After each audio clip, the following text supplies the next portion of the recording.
In this guide, we're going to be going over how you could change your board color or theme here on chess.com using both mobile and PC.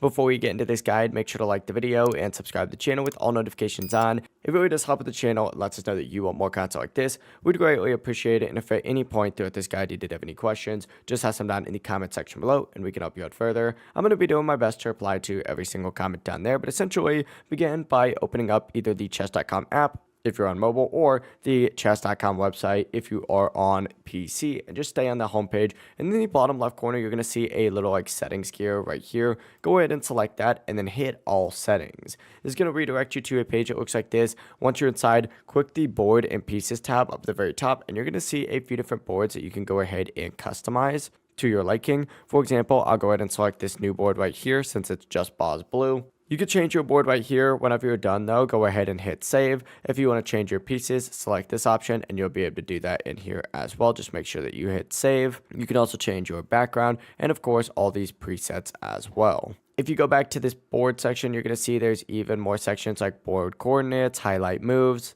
You could change all these different effects. I would recommend going through and changing these to your likings, but that is how you could change your board color or theme here on chess.com on both mobile and PC. It works the exact same way. If this guide did help you out, make sure to like the video and subscribe to the channel with all notifications on. It really does help the channel. It lets us know that you want more content like this. We'd greatly appreciate it. And if at any point throughout this guide you did have any questions, just ask them down in the comment section below and we can help you out further. Have a great rest of your day though.